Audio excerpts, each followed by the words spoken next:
ہم انسانوں کی نیچر ہے کہ ہمیں یقین صرف ان چیزوں پر آتا ہے جو ہم اپنی آنکھوں سے دیکھتے ہیں، یا پھر ہماری سوچ ہمیں جتنا سمجھانے کی کوشش کرتی ہے۔ لیکن اس دنیا میں کئی ایسی حقیقتیں موجود ہیں جو ہمارے سامنے رہتے ہوئے بھی ہمیں نظر نہیں آتی۔ اگر نظر آ بھی جائیں تو ہماری سوچ اس کو ایکسپٹ کرنے کی قابلیت نہیں رکھتی۔ جب ہم آنکھوں سے کچھ دیکھتے ہیں اور ہماری سوچ ہمیں کچھ اور دکھانا چاہتی ہے تو اسی کے بیچ میں ایک نئی چیز پیدا ہو جاتی ہے جس کو ہم مسٹری کہتے ہیں۔ ایسی ہی ایک مسٹری انڈونیشیا کے جاوا آئی لینڈ پہ اس پہاڑ کے اندر موجود ہے۔ زیم ٹی وی کی ویڈیوز میں ایک بار پھر سے خوش آمدید۔ ناظرین، دور سے دیکھنے پر یہ کسی بھی نارمل پہاڑ کی طرح دکھتا ہے، لیکن اس کی ٹاپ پر جا کر جو کچھ دیکھنے کو ملتا ہے وہ کسی بھی طرح سے نارمل نہیں ہے۔ گنونگ پادنگ کے نام سے پہچانے جانے والے اس پہاڑ پر ہزاروں کی تعداد میں ایسے ریکٹینگل شیپ کے پتھر بکھرے ہوئے ہیں۔ یہ پتھر کسی بھی اینگل سے نیچرل فارمیشن نہیں لگتے، بلکہ ایسا معلوم ہوتا ہے کہ ان کو اس خاص شیپ میں کاٹا گیا ہے۔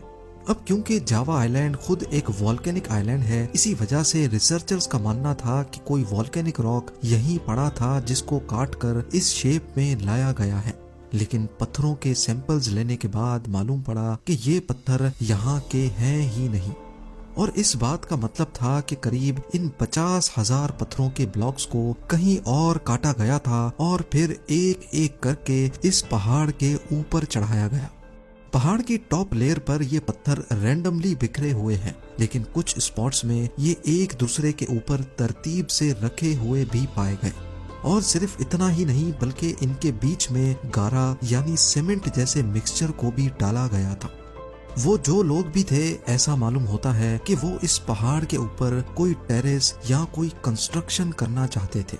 ریسرچرز اس معاملے کو جتنا زیادہ انویسٹیگیٹ کر رہے تھے وہ اتنا زیادہ سرپرائز بھی ہو رہے تھے۔ ٹاپ لیئر پہ پتھروں کے بیچ میں موجود گارے کی جب ریڈیو کاربن ڈیٹنگ کی گئی تو معلوم پڑا کہ یہ 2500 سال پرانا ہے۔ لیکن جب ایکسکیویشن کی گئی تو 20 فٹ کی گہرائی پر ریسرچرز کو یہاں 7500 سال پرانے گارے کے سیمپلز بھی ملے۔ ٹاپ لیئر پر 2500 تو 20 فٹ کی گہرائی پر 7500 سال پرانے سیمپلز ملنے کا مطلب یہ تھا کہ یہاں کوئی اینشینٹ سیویلائزیشن بستی تھی جو وقت کے ساتھ ساتھ کسی بہت بڑے اسٹرکچر کو کمپلیٹ کر رہی تھی۔ کچھ آرکیولوجسٹ کا کہنا تھا کہ اس سے نیچے کھدائی کرنے کی ضرورت نہیں ہے کیونکہ ہیومن کی ہسٹری صرف 7500 سال پرانی ہی ہے، تو اس سے نیچے ہمیں کچھ نہیں ملے گا۔ لیکن لوکل جیولوجسٹ ابھی بھی سیٹسفائیڈ نہیں تھے۔ انہوں نے اس پہاڑ پر کور ڈرلنگ کرنے کا فیصلہ کیا۔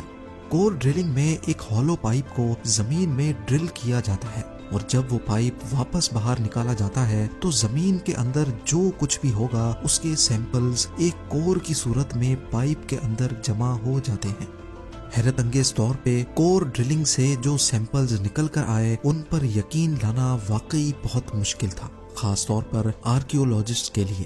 پہلی 2 لیئرز یعنی 20 فٹ کی گہرائی کے سیمپلز تو 3000 سے لے کر 7500 سال پرانے ہی تھے، لیکن 50 فٹ کی گہرائی سے بھی گارے کے کچھ سیمپلز نکل کر آئے جو 11600 سال پرانے تھے۔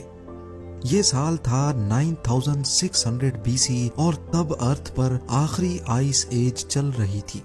معاملہ تب مزید گمبھیر ہو گیا جب 100 فٹ نیچے کور ڈرلنگ کے جو سیمپلز نکل کر آئے وہ 24000 سال پرانے تھے۔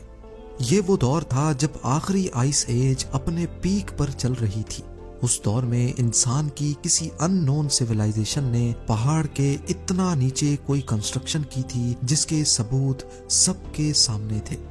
یہ ایک بہت ہی امپورٹنٹ خبر تھی کیونکہ یہ انسانوں کی ہسٹری کو ہمیشہ ہمیشہ کے لیے بدلنے جا رہی تھی۔ ریکارڈڈ ہسٹری میں یعنی ہسٹری کی بکس میں ہمیں یہ معلوم پڑتا ہے کہ انسان کی سیویلائزیشن 7500 سال پہلے ڈیولپ ہوئی تھی، لہٰذا آرکیولوجیکل کمیونٹی کا ماننا تھا کہ ایسا ممکن ہی نہیں ہو سکتا کہ یہ کام انسانوں نے کیا ہو، کیونکہ اتنا پہلے انسان اس قابل ہی نہیں تھے۔ ان کا کہنا تھا کہ گارے کے سیمپلز مل جانے سے یہ ثابت نہیں ہوتا کہ یہاں انسانوں نے پہاڑ کے اندر کوئی اسٹرکچر بنایا ہو۔ आर्कियोलॉजिस्ट को यकीन दिलाने के लिए ठोस सबूत की जरूरत थी, जैसा कि ह्यूमन स्केलेटन, कोई पॉटरी या फिर कोई स्ट्रक्चर। दूसरी तरफ लोकल जियोलॉजिस्ट ने अपनी रिसर्च जारी रखी। उन्होंने पहाड़ पर जीपीआर और साइज्मिक टोमोग्राफी जैसी लेटेस्ट टेक्नोलॉजी की मदद से स्कैन करने का फैसला किया। इस स्कैन में रेडियो सिग्नल जमीन के अंदर भेजे जाते हैं। ये सिग्नल्स जब किसी मास से टकराते हैं तो इनकी स्पीड कम हो जाती है, और जब ये हॉलो स्पेस में ट्रेवल करते हैं तो इनकी स्पीड बढ़ जाती है। इन सिग्नल्स की स्पीड के जरिए ये पता लगाया जाता है कि जमीन में नीचे हॉलो स्पेसेस हैं कि नहीं, और अगर हैं तो उनकी शेप कैसी है। स्कैन के रिजल्ट्स में पहाड़ी के अंदर का जो इमेज सामने आया वो रिसर्चर्स अपने कैरियर में पहली बार देख रहे थे। पहाड़ के अंदर जगह जगह हॉलो स्पेसेस नोट की गई। 3 बड़े बड़े स्क्वायर चैम्बर्स जो अलग अलग लेवल के हिसाब से बने हुए थे। ये तीनों चैम्बर्स एक टनल नुमा पाथवे के जरिए एक दूसरे से कनेक्टेड, जबकि सबसे ऊपर वाला चैम्बर पहाड़ की टॉप से कनेक्टेड था।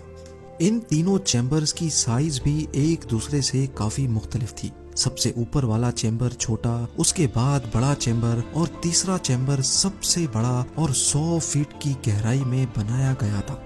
इस नई डिस्कवरी ने सबको हैरत ज़दा छोड़ दिया। हर कोई सिर्फ एक सवाल का जवाब तलाश कर रहा था कि 24,000 साल पहले लास्ट आइस एज में जब इंसान सिर्फ हंटर्स हुआ करते थे, तब उन्होंने ये काम कैसे किया होगा।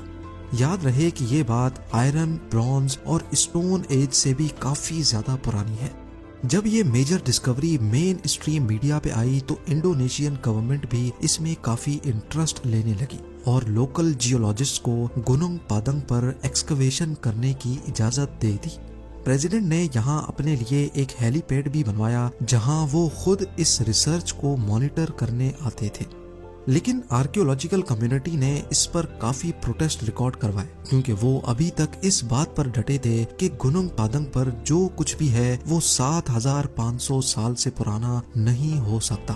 खैर, जैसे तैसे करके लोकल जियोलॉजिस्ट ने यहाँ एक्सकवेशन स्टार्ट की, जिसके बाद एक एक करके नई डिस्कवरीज सामने आती गई। यहाँ से पॉटरीज, ज्वेलरी, वेपन्स और कॉइन्स भी मिले जो 5500 बीसी में बनाए गए थे। जबकि रिकॉर्डेड हिस्ट्री में मॉडर्न साइंस का कहना है कि सबसे पुराना कॉइन 600 बीसी में बनाया गया था।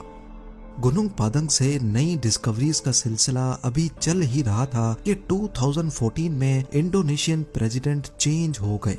नए प्रेसिडेंट के सामने जब ये मामला आया तो उसने आर्कियोलॉजिकल कम्युनिटी का साथ दिया और फौरन गुनुंग पादंग पर एक्सकवेशन और रिसर्च बंद करवा दी गई। अगर मोहनजोदड़ो और एंशिएंट इजिप्शियन से भी बहुत पहले दुनिया में कोई सिविलाइजेशन रहती थी, हत्ता के लास्ट आइस एज से भी पहले, तो वो कौन लोग थे और जावा के इस आइलैंड पर क्या बनाना चाहते थे, और सबसे बढ़कर ये कि उनको आसमान खा गया या जमीन निकल गई। एक थ्योरी ये है कि इस एंशिएंट सिविलाइजेशन के लोग ये जगह छोड़ने पर मजबूर हो गए थे।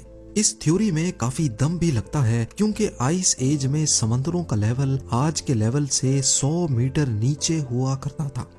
यानी ये जो आज हमें आइलैंड दिख रहा है, ये पहले आइलैंड नहीं बल्कि एशिया का सब कॉन्टिनेंट हुआ करता था। जी हाँ, 12,000 साल पहले आइस एज का जब दी एंड हुआ था तो बहुत मास लेवल पे बर्फ मेल्ट हुई थी, जिसने ओशंस का पानी बढ़ाया और इस रीजन में सिर्फ जो एलिवेटेड एरियाज थे वो आइलैंड की शक्ल इख्तियार कर गए।